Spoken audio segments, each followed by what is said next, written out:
Good evening friends, आप सभी का स्वागत हमारे यूट्यूब चैनल सक्सेस बात पर। देखिए दोस्तों, हिंदी के शिक्षण विधि की श्रृंखला को आगे और बढ़ाते हुए हम आज इसमें कवर करेंगे व्याकरण के शिक्षण की विधियाँ कि व्याकरण के शिक्षण की कौन कौन सी विधियाँ हैं। देखिए दोस्तों, व्याकरण के शिक्षण की विधियाँ से हर साल आपसे क्वेश्चन पूछे जाते हैं। हर साल देखो, यहाँ से हिंदी में तो क्वेश्चन है ही है, यहाँ से आपके लिए संस्कृत में भी क्वेश्चन है। तो मैं आपको बता देता हूँ, यहाँ से आपके कम से कम 2 से 3 नंबर का मटेरियल आपको अभी जो फिलहाल में रिसेंटली ज़्यादा से ज़्यादा 10 मिनट की वीडियो होगी या 15 मिनट की वीडियो होगी, उसमें से आपको 2 से 3 नंबर आपको बिल्कुल ही मिलने वाले हैं। तो ठीक है दोस्तों, आप बने रहे हमारे साथ।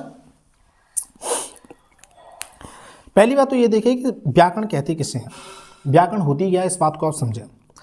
पतंजलि महोदय, संस्कृत की व्याकरणाचार्य सभी समझते हैं कि पतंजलि ने कहा, व्याकरण के बारे में कहा कि शब्दानुशासन व्याकरण, मतलब शब्द का अनुशासन के साथ प्रयोग करना ही क्या कहलाता है, व्याकरण कहलाता है। देखो, अर्थात शब्दों को नियमों के अनुसार प्रयोग करना ही क्या कहलाता है, व्याकरण कहलाता है। व्याकरण को भाषा का मेरुदंड भी कहा जाता है। देखिए, व्याकरण को भाषा क्या कहा जाता है, मेरुदंड, मतलब इज बैकबोन। क्या है ये, किसी भी लैंग्वेज की, किसी भी जो भी भाषा है उस भाषा की ये क्या होती है, बैकबोन होती है। क्या होती है, बैकबोन होती है, मतलब उसकी भाषा की इसे मेरुदंड भी कहा जाता है। क्या बोला जाता है, इसे मेरुदंड भी कहा जाता है। व्याकरण के शिक्षण की कौन कौन सी विधियां हैं, तो देख, व्याकरण के शिक्षण की निम्न विधियां हैं। बड़ा सिस्टमेटिक वे से आपको बता रहा हूँ। एक साइड में मैंने विधियां लिख दी हैं और इनका डिस्क्रिप्शन अब हम आगे देखते जाएंगे, इसको डिस्क्राइब हम आगे करेंगे। पहली विधि है आपकी भंडारकर विधि, इसको व्याकरण अनुवाद विधि भी कहते हैं। आगमन, निगमन, पाठ्यपुस्तक, भाषांतर, समवाय, व्यतिरिक एंड प्रत्यक्ष विधि। तो देखिए दोस्तों, हम इनको यहाँ से कवर करते हैं, इनके टॉपिक से ही हम यहाँ को कवर करते हैं कि क्या क्या है। एक सेकंड। देखिए दोस्तों, देखिए क्या क्या है इसमें, आपको बता देता हूँ। इस वीडियो को देखें। व्याकरण अनुवाद विधि या इसे भंडारकर विधि भी कहते हैं। पहली बात, आपका कई बार क्वेश्चन पूछा गया है कि कौन सी विधि को भंडारकर विधि कहा जाता है या व्याकरण अनुवाद विधि का दूसरा नाम क्या है। ये स्पेशली क्वेश्चन संस्कृत में पूछा जाएगा, ध्यान रखना। अपोजिट नाम से पूछा जाएगा, इसका दूसरा नाम कौन सा है, तो ऐसा पूछा जाएगा किसमें, संस्कृत में पूछा जाएगा। भंडारकर महोदय के द्वारा कौन सी विधि दी गई थी, भंडारकर महोदय के द्वारा विधि दी गई थी, कौन सी, व्याकरण अनुवाद विधि। अब देखिए, इस विधि में होता है कि एक बार थोड़ा सा पढ़ लेते हैं इसकी थ्योरी को। तो इस विधि के जनक रामकृष्ण गोपाल भंडारकर महोदय हैं। इनका जो पूरा नाम है, जो भंडारकर है, भंडारकर का पूरा नाम ही क्या है, रामकृष्ण गोपाल भंडारकर। क्या नाम है, रामकृष्ण गोपाल भंडारकर है। इसमें सबसे पहले दूसरी भाषा को सिखाने के लिए, उस दूसरी भाषा की क्या सिखाई जाती है, व्याकरण सिखाई जाती है। सबसे पहले इसमें क्या सिखाई जाती है, दूसरी सब्जेक्ट की व्याकरण सिखाई जाती है। व्याकरण सबसे पहले पढ़ाई जाती है, अर्थात व्याकरण के माध्यम से विद्यार्थी की प्रथम भाषा का अनुवाद करते हैं, अतः यह व्याकरण अनुवाद विधि भी कहते हैं। अतः इसी कारण से हम क्या बोलते हैं, व्याकरण अनुवाद विधि भी बोलते हैं। इसको एक बार समझ लेते हैं। देखिए, व्याकरण अनुवाद विधि क्या है, इस बात को ऐसे समझें। जैसे कि हम क्या करते हैं कि हम इंग्लिश भाषा को कैसे सीखते हैं, इंग्लिश एक दूसरी लैंग्वेज होगी, इस इंग्लिश भाषा को कैसे सीखते हैं कि इंग्लिश में हम क्या सीखते हैं, सबसे पहले ग्रामर सीखते हैं। क्या सीखते हैं, ग्रामर सीखते हैं। और आपने देखा होगा कि हमको ज़्यादा से ज़्यादा क्या पढ़ाए जाते हैं, टेंस पढ़ाए जाते हैं, टेंस पढ़ाए जाते हैं, एएनडी का प्रयोग पढ़ाया जाता है, ठीक है ना। टेंस पढ़ा दी, एएनडी का प्रयोग पढ़ा दी। क्यों पढ़ाया जा रहा है, हमें इसीलिए पढ़ाया जा रहा है कि पहले आप किसको सीखें, ग्रामर को सीखें। ग्रामर को सीखेंगे तब आपकी समझ में क्या आ जाएगी, इंग्लिश आएगी। पहले ग्रामर सीखें, उसके बाद आप क्या सीखें, इंग्लिश को सीखें। इस प्रकार से यहाँ पर मैटर है। तो वही इस विधि में होता है कि पहले जो भी दूसरी सब्जेक्ट है, जैसे कि आप हिंदी के स्टूडेंट हो, सीखना क्या चाह रहे हो, इंग्लिश। तो इंग्लिश की आपको सबसे पहले क्या पढ़ाई जाएगी, ग्रामर पढ़ाई जाएगी, ग्रामर पढ़ाई जाएगी यहाँ पर। अब देखो, इसमें क्या होगा, इससे फायदा क्या होगा, इससे घाटा क्या होगा, इस बात को एक बार देख लेते हैं। यह सबसे प्रचलित एवं प्राचीन विधि है। इस बात को देख लें, ये सबसे प्रचलित भी है और ये प्राचीन विधि है। इस विधि के माध्यम से विद्यार्थियों को दूसरी भाषा का सैद्धांतिक ज्ञान तो दिया जाता है, जिनसे सैद्धांतिक वस्तु सो मजबूत हो जाता है, लेकिन उसका व्यवहारिक पक्ष कैसा हो जाता है, कमजोर हो जाता है। अब देखो, इस बात में ये कहा गया है कि इस विधि में क्या है, सैद्धांतिक पक्ष तो मजबूत हो गया, लेकिन व्यवहारिक पक्ष है वो क्या हो जाता है, कमजोर हो जाता है। इस बात को समझें, सैद्धांतिक पक्ष कैसे मजबूत हुआ। जैसे आपको किसी ग्रामर आती है, तो ग्रामर आ रही है तो आप उसकी क्या जान रहे हैं, सिद्धांतों को सीख रहे हैं, आप उसके सूत्र को जानते हैं, सिद्धांत को जानते हैं, सूत्र को जानते हैं, मतलब आपको थ्योरेटिकली सब कुछ जानते हो। बट लेकिन क्या व्यवहार में आने पर आप इंग्लिश फ्लुएंटली बोल सकते हो? राम और श्याम कभी इंग्लिश में प्रॉपरली बात कर सकते हैं? नहीं कर सकते, क्योंकि उन्होंने केवल क्या सीखा है अभी फिलहाल में, केवल ग्रामर को सीखा है। टेंस बनाते हैं, वो एक सेंटेंस बना देंगे, राम आगरा जाता है, राम गोes टू आगरा, ये तो कर देगा, लेकिन वो इंग्लिश टू इंग्लिश बात करने लग जाए ऐसा पॉसिबल उनके लिए अभी तो है नहीं, ठीक है ना, मतलब उनके लिए पॉसिबल नहीं हो पाता। तो बात यह है कि उनका सैद्धांतिक पक्ष तो मजबूत हो जाता है, लेकिन उनका व्यवहारिक पक्ष कैसा रहता है? कमजोर ही रहता है। क्योंकि देखो व्यवहारिक पक्ष किसका मजबूत होगा? व्यवहारिक पक्ष मजबूत होगा जिनके व्यवहार में लैंग्वेज रेगुलरली आ रही है। जैसे जो इंग्लिश लोग हैं, अंग्रेज लोग हैं, इंग्लैंड के हैं या जो अमेरिका के हैं, वो क्या रेगुलरली इंग्लिश बोल रहे हैं, उनके व्यवहार में इंग्लिश चल रही है। खाने के लिए बोल रहे हैं तब भी इंग्लिश बोल रहे हैं, किसी को आवाज़ लगा रहे हैं तब भी इंग्लिश बोल रहे हैं, खेलने जा रहे हैं तब भी इंग्लिश बोल रहे हैं। मतलब एवरी टाइम उनके व्यवहार के अंदर क्या भाषा इंक्लूड हो रही है? कौन सी भाषा इंक्लूड हो रही है व्यवहार में? व्यवहार में जब भाषा इंक्लूड हो रही है तो ये क्या कहलाती है? व्यवहारिक विधि कहलाती है। और देखिए इस विधि के अनुवाद के सिद्धांत पर आधारित, यह विधि किसके सिद्धांत पर आधारित है? अनुवाद, क्योंकि इसमें क्या किया जा रहा है? पहली भाषा का अनुवाद किया जा रहा है। नेक्स्ट, व्याकरण के शिक्षण की विधि में कौन सी विधि है? देखिए आगमन विधि है। देखो इस विधि के अंतर्गत विभिन्न प्रकार के उदाहरणों के माध्यम से विद्यार्थी को किसी एक सूत्र की ओर या अवधारणा की ओर पहुंचाया जाता है। मैंने पहले भी क्या था, थोड़ी देर पहले पढ़ाया था, आपको बताया था, सामान्यीकरण की जो बात बताई थी उसमें यही तो था कि विभिन्न प्रकार के उदाहरणों के माध्यम से हम क्या पहुँचते हैं? एक नियम की ओर पहुँचते हैं। तब वो विधि कौन सी कहलाती है? हमारी आगमन विधि कहलाती है। कौन सी विधि कहलाती है? हमारी आगमन विधि कहलाती है। और देखिए इसमें क्या क्या दे रखा है, इसमें विशिष्ट तरीकों के माध्यम से उस प्रकरण का सामान्यीकरण किया जाता है। इसमें क्या किया जाएगा? स्पेशल तरीकों से पढ़ाया जाएगा और एंड में आके उसका सामान्यीकरण, मतलब जेनरलाइजेशन, मैंने अभी भी बताया था आपको, लास्ट वीडियो में बताया था कि जेनरलाइजेशन किया जाएगा, मतलब सूत्रीकरण करना। क्या करना? सूत्रीकरण करना, मतलब सूत्र के रूप में दिखा दिया जाएगा। जैसे सिंपल सी भाषा में समझेंगे हम इसको, थोड़ा और पढ़ लेते हैं अभी। देखो आगमन विधि के नियम क्या है? यहाँ से सूत्र, यहाँ से क्वेश्चन पूछा जाएगा। दोस्तों आप ये पूछते हो ना सर ये बता दो क्वेश्चंस कहाँ से आएंगे, तो मैं आपको बता दूँ डायरेक्टली यहाँ से क्वेश्चन है। डायरेक्टली मतलब कुछ भी नहीं पढ़ाया आपने, ये पढ़ाते हैं यहाँ से क्वेश्चन है। देखो यह विधि उदाहरण से कहाँ की ओर चलती है? नियमों की ओर चलती है। यह विधि ज्ञात से कहाँ की ओर चलती है? अज्ञात की ओर चलती है। इस विधि में क्या विश्लेषण से क्या होता है? संश्लेषण। विशिष्ट से कहाँ की ओर चलती है? सामान्य की ओर। स्थूल से कहाँ की ओर चलती है? सूक्ष्म की ओर। और प्रत्यक्ष से कहाँ की चलती है? प्रमाण की ओर। इस बात को समझें, इस विधि को आप थोड़ा सा डिटेल में समझें कि उदाहरणों से कहाँ की ओर चल रही है? नियमों की ओर। देखो इसमें एक चीज़ पकड़ लेते हैं कि हमें नियम की ओर पहुँचना है। किसकी ओर पहुँचना है? नियम की ओर पहुँचना है। तो पहला तो याद कर लो, उदाहरणों से कहाँ की ओर? नियमों की ओर। दूसरा सेंटेंस है ज्ञात से अज्ञात की ओर। देखो हमें ज्ञात तो था, लेकिन अज्ञात हम किस चीज़ से थे? इस बात को समझिए, इसमें क्या लिखा हुआ है? ज्ञात से अज्ञात की ओर। तो हम देखो अज्ञात किस चीज़ से थे? अज्ञात थे हम किसी नियम से, हम उसका नियम नहीं जानते थे। क्वेश्चन तो हम बहुत पहले से कर रहे थे लेकिन नियम नहीं जानते थे। विश्लेषण से संश्लेषण की ओर। देखो विश्लेषण माने होता है तोड़ना, विश्लेषण माने तोड़ना, किसी चीज़ को मतलब तोड़ दें, ब्रेक कर दें, तब तो कहलाए विश्लेषण। अब विश्लेषण से कहाँ की ओर चल रहे हैं? संश्लेषण। संश्लेषण का मतलब होता है जोड़ना। क्या करना? जोड़ना। तो देखो संश्लेषण करेगा, जब किसी चीज़ को जोड़ेंगे तो वस्तु क्या हो जाएगी? छोटी हो जाएगी। और देखो इस बात को आप कनेक्ट कर सकते हो, जो चीज़ छोटी होती है वही हमारा क्या होता है? सूत्र होता है, या हमारा क्या होती है? वो नियम होती है। या तो सूत्र होती है, क्या होती है? नियम होती है। मतलब बहुत सारे एग्जाम्पल्स किए, एग्जाम्पल्स तो कर लिए, बट लेकिन एग्जाम्पल्स के बाद भी हमें कहाँ पहुँचते हैं? एक सूत्र पर पहुँचते हैं। कहाँ पहुँचते हैं? हम एक सूत्र पर पहुँच जाते हैं। इसीलिए ये इसका नियम हो जाएगा।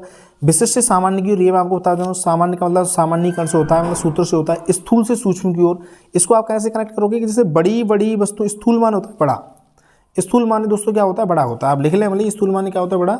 मैं इसीलिए नोट्स पर नहीं लिख रहा, क्योंकि इसको लिखूंगा तो ज़्यादा रंग जाएगा, इसीलिए मैं एक रफ कॉपी का यूज़ कर रहा हूँ, रफ पेपर का यूज़ कर रहा हूँ। स्थूल माने होता है बड़ा। क्या? बड़ा। बड़े से कहाँ की ओर चलती है? सूक्ष्म की ओर चलती है। बड़े से कहाँ की ओर चल रही है? सूक्ष्म की ओर। सूक्ष्म से मतलब क्या होगा? सूत्र। सूत्र या सिद्धांत है, ये हमारे क्या ही तो होता है? सूत्र या सिद्धांत हमारा क्या है? हमारा लिमिटेड है, ठीक है ना। सूत्र या सिद्धांत है वो हमारा क्या? लिमिटेड है। और ये भी क्या होता है? छोटा होता है। प्रत्यक्ष से प्रमाण की ओर, हमें क्या चाहिए? प्रमाण चाहिए। प्रमाण का मतलब क्या हो गया भाई? आप ये बताओ देखो नियम क्या है, या इसका क्या है? सिद्धांत क्या है? तो ये सारे के सारे जो आपके लिए दे रखे हैं, ये आपके आगमन विधि के सिद्धांत हैं। यहाँ से डायरेक्टली क्वेश्चन पूछा जाएगा दोस्तों। किस प्रकार से क्वेश्चन पूछा जाएगा मैं आपको ये भी इसमें बता दूं। क्वेश्चन इस प्रकार से पूछेगा, निम्न में से कौन सा आगमन विधि का सिद्धांत नहीं है, नहीं है करके क्वेश्चन बनेगा, ठीक है ना, कौन सा सिद्धांत नहीं है। और आगे चलते हैं, आगमन विधि की विशेषताओं के बारे में बात कर लें। यह मनोवैज्ञानिक विधि है, ठीक है दोस्तों। इस विधि पर आधारित पाठ्य पुस्तकों एवं अध्यापकों का क्या है, अभाव है, बिल्कुल अभाव है। देखो टीचर इंटेलिजेंट है, मैं आपको बता रहा हूँ, जैसे आप भी पोस्टेड होंगे, क्या होंगे, आप इंटेलिजेंट हैं, हम इस बात को मानते हैं, बट लेकिन जरूरी थोड़ी है कि आप इतने इंटेलिजेंट होंगे हर टॉपिक का आप सूत्र निकाल के बता दें।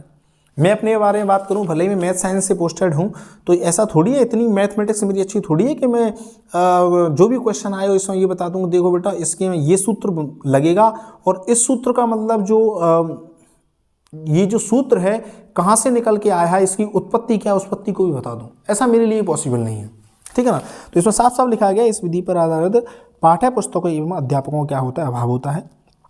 आगे है, इस विधि से पाठ्यक्रम समय पर पूर्ण नहीं होता।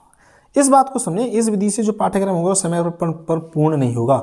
देखिए समय पर पूर्ण क्यों नहीं हुआ पाठ्यक्रम, तो समय पर पूर्ण ना होने का कारण ये है कि आप क्या कर रहे हो, क्वेश्चन के बाद आप सूत्र निकाल रहे हो, सूत्र के बाद आप फिर क्वेश्चंस कर रहे हो।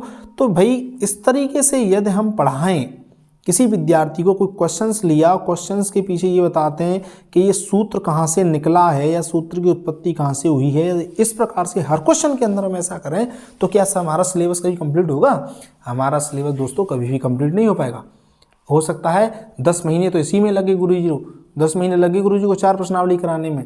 इस प्रकार से क्या होता है, ये एक आगमन विधि की क्या है, कमी है, ऐसा यहाँ पर होता है। आगमन विधि के प्रकार, यहाँ से भी क्वेश्चन है दोस्तों, आप ये पूछ रहे थे कहाँ से क्वेश्चन बनेंगे, यहाँ से क्वेश्चन है। देखिए क्वेश्चन क्या है कि आगमन विधि कितने प्रकार होते हैं, तो पहला तो जो है आगमन विधि कितने प्रकार होते हैं, 2 प्रकार होते हैं। पहला क्वेश्चन तो ये बन गया, आगमन विधि कितने प्रकार हैं, 2 प्रकार है। आगमन विधियों कौन कौन से 2 प्रकार हैं, तो पहला जो प्रकार है वो है प्रत्यक्ष प्रयोग विधि, और दूसरा है कौन सा होता है, साहचर्य या सहसंबंध विधि। साहचर्य क्या होता है, सहसंबंध विधि। आप इस नीचे वाले को स्किप कर दें, इसको आप थोड़ा सा छोड़ दें, इनको याद रखें आप। प्रत्यक्ष विधि और प्रयोग विधि और साहचर्य या सहसंबंध विधि 2 प्रकार की विधि होती हैं, ठीक है ना। तो ये इस प्रकार से आपकी आगमन विधि है। आगमन के बाद हम देखें कौन सी विधि को करेंगे, निगमन विधि। वैसे मैं आपको बता दूं, आगमन और निगमन विधि के लिए मैं आपके लिए आगमन, निगमन, विश्लेषण और संश्लेषण चारों के लिए मैं आपके लिए वीडियो बना चुका हूं, चाहे तो आप उसे वहां से कवर कर सकते हैं, लेकिन फिर हम थोड़ा सा यहाँ भी कवर करेंगे। देखो निगमन विधि, निगमन विधि का मतलब होता है निगमन, निगमन मतलब होता है नियम। इस विधि में आप कनेक्ट क्या करोगे कि यह विधि आगमन विधि के विपरीत होती है। देखो आप आगमन को याद कर लो, आगमन का उल्टा कर दोगे तो कौन सी विधि बन जाएगी, निगमन विधि होती है। अर्थात इसके सिद्धांत आगमन के सिद्धांतों के विपरीत चलते हैं। अर्थात इस विधि में जो भी सिद्धांत वगैरह होते हैं वो आगमन विधि के सिद्धांतों के क्या चलते हैं, विपरीत चलती है। इसमें जैसे सिंपल सी बात, नियमों से कहाँ की ओर चलेगी, उदाहरणों की। इस शब्द को पकड़ लो और निगमन से पकड़ लो आप नियम, निगमन से क्या पढ़ लो, नियम, तो नियम से उदाहरण की ओर। अब मैंने बताया था हम अज्ञात किस चीज़ से थे, अज्ञात सूत्र सिद्धांत से थे, तो उसको उल्टा कर दो, अज्ञात से ज्ञात की ओर। तो उसमें क्या था, संश्लेषण, वो विश्लेषण से संश्लेषण थी, ये कहाँ चलेगी, संश्लेषण से विश्लेषण की ओर, ये सामान्य से विशिष्ट की ओर, सूक्ष्म से स्थूल की ओर, और प्रमाण से प्रत्यक्ष की ओर। अर्थात निगमन विधि आगमन विधि की बिल्कुल उल्टी है। तो देखो इसके जो लक्षण है वो भी उल्टे होंगे। यह विधि एक अमनोवैज्ञानिक विधि है। यह विधि एक ऐसी विधि है, अमनोवैज्ञानिक विधि है। अब देखो अमनोवैज्ञानिक विधि कैसे हो गई, कोई विद्यार्थी कहेगा सर ये अमनोविज्ञान कैसे होगी, तो देखो अमनोविज्ञान होने का रीजन मैंने आपको क्या क्या बताए थे। पहला रीजन तो मैंने ये बताया था कि इसमें स्टूडेंट एक्टिव नहीं होता, और दूसरा बताया था कि इसका कोई साइंटिफिक वैल्यू नहीं होता। साइंटिफिक वैल्यू भी होना जरूरी है। अब देखो, अब आगमन विधि में जो निगमन विधि है उसमें क्या हुआ है कि हमने क्या किया, कोई भी जो टॉपिक पढ़ा रहे हैं हम टॉपिक से रिलेटेड विद्यार्थी के लिए शुरुआत में ही क्या बता देते हैं, सूत्र बता देते हैं, या उसके लिए शुरुआत में ही क्या बता देते हैं, नियम बता देते हैं कि बेटा देख यहाँ पर ये वाला नियम लगेगा। अब बच्चा ने क्या किया, बच्चे को नियम बता दिया और बच्चा उस नियम को लगा रहा है हर एग्जाम्पल के अंतर्गत। लेकिन आगमन विधि के अंतर्गत क्या होता था, आगमन विधि के अंदर हम बच्चे को सूत्र की उत्पत्ति बता देते, सूत्र की उत्पत्ति, सूत्र कहाँ से आया है। तो देखो जब हम एक तो सूत्र की उत्पत्ति बता रहे हैं तो सीधी सी बात है बच्चा एक्टिव रहेगा। यहाँ लेकिन क्या है, हम बना हुआ सूत्र बच्चे को दे रहे हैं, तो यहाँ बच्चा क्या है, वैसे ही डीएक्टिवेट हो जाएगा कि यार गुरुजी ने हमको बस बता दिया है, हम उसको फॉलो कर रहे हैं, इससे ज़्यादा हमारे पास कुछ है नहीं। अब हम देखते हैं कि मनोवैज्ञानिक ये जो निगमन विधि है, निगमन विधि की और कौन कौन सी विशेषताएं हैं। तो देखिए निगमन विधि की विशेषता में देखिए, यह कैसी विधि है, अमनोवैज्ञानिक विधि है। कैसी विधि है, अमनोवैज्ञानिक। तो बिल्कुल वेरीफाई हो गया कि ये अमनोवैज्ञानिक विधि है। अमनोवैज्ञानिक में बता दिया क्योंकि पहले नेम दे दिया गया है। आगे क्या लिख रहा है, देखो इस विधि से फायदा क्या होगा। इस विधि से फायदा ये होगा, यह विधि, इससे पाठ्यक्रम समय पर पूर्ण होता है। इस विधि से देखो बेटा, एक तो फायदा है, क्या फायदा है इस विधि से, कि इस विधि से जो पाठ्यक्रम है, जो सिलेबस है, वो हमारा समय पर कंप्लीट हो जाएगा। हमें ज़्यादा परेशान होने की जरूरत नहीं है, हमारा सिलेबस क्या होगा, टाइम पर कंप्लीट हो जाएगा। क्योंकि क्या कर रहे हैं गुरुजी, केवल सूत्र बता रहे हैं। जैसे कि सिंपल इंटरेस्ट पढ़ाई गुरुजी ने, सिंपल इंटरेस्ट का सूत्र बता दिया। देखो SI इक्वल टू क्या होता है, PRT/100 होता है। P का मतलब प्रिंसिपल, R का मतलब रेट और T का मतलब टाइम। 100 से आप परिचित हुई हो। इस प्रकार से क्या निकल आएगी, सिंपल इंटरेस्ट निकल के आएगी। तो यहाँ क्या हुआ, शुरुआत में बच्चे के लिए क्या बता दिया, सूत्र बता दिया, यहाँ सूत्र की उत्पत्ति नहीं बताई। तो पाठ्यक्रम पूर्ण होगा, मतलब गुरुजी एक दिन में आसानी से एक प्रश्नावली को करा सकते हैं, इसमें ऐसा होगा। आगे है, यह विधि अध्यापक केंद्रित होती है। बिल्कुल देखो, जब कोई चीज़ स्टूडेंट केंद्रित है तब तो मनोविज्ञान होती है, लेकिन जब वो टीचर सेंटर्ड हो जाती है, टीचर से सेंटर्ड हो जाती है, तब वो हमारी क्या कहलाती है, तो वो टीचर सेंटर्ड हो जाती है, तब वो विधि हमारी कौन सी विधि कहलाती है, अमनोवैज्ञानिक विधि कहलाती है। अब देखो एक क्वेश्चन यहाँ से है, स्टार लगा लेना आप, कि निगमन विधि के 2 प्रकार हैं। निगमन विधि के 2 प्रकार हैं, कौन कौन से 2 प्रकार, कई बार क्वेश्चन पूछा गया है कि निगमन विधि कितने प्रकार हैं, 2 आगमन विधि कितने प्रकार हैं, 2 कौन कौन से प्रकार हैं, ये भी क्वेश्चन पूछा गया है। तो देखिए 2 प्रकार होते हैं, एक तो कौन सी होती है, सूत्र विधि होती है, और दूसरी कौन सी होती है, पाठ्य पुस्तक विधि होती है। सूत्र विधि एवं दूसरी कौन सी है, पाठ्य पुस्तक विधि। तो ठीक है दोस्तों, आप इनको कवर करें। और मैं आपको बता दूं, आपको ये जो हमारी शिक्षण विधि है, शिक्षण विधि का आपको नोट्स चाहिए तो हमारे कॉन्टैक्ट नंबर है 6376589004। इस पर आप क्या कर सकते हैं, संपर्क कर सकते हैं और 25 रुपीज़ पे करके आप इस नोट्स को ले सकते हो। देखिए दोस्तों, मैं आपको बता दूं, आप ये सोच रहे होंगे कि सर आप फीस क्यों ले रहे हैं। फीस लेने का मेरा एक ही टारगेट है, यदि मैं चाहूँ तो इसको फ्री में दे सकता हूँ, लेकिन होगा क्या, मैं आपको इसको फ्री में दे दूंगा। ये PDF आपके बिल्कुल एडोब रीडर में डली रहेगी, कोई भी इसको नहीं पढ़ेगा। लेकिन आप 20 या 25 रुपये पेमेंट करके इसको आप लेते हो, तो आपके अंदर लगेगा कि मैंने भाई 20-25 रुपये खर्च किए हैं, तो कम से कम इसको एक बार तो देख लूँ। बस आपने एक बार देख ली तो मेरा इससे काम हो जाएगा, आपका सिलेक्शन हो जाएगा। बस मुझे आपसे यही चाहिए और मुझे आपसे कुछ ज़्यादा नहीं चाहिए। ठीक है दोस्तों, तो आप इसको मंगा सकते हैं। आगे देखें, आगे देख लेते हैं, हम एक और विधि को कवर करेंगे।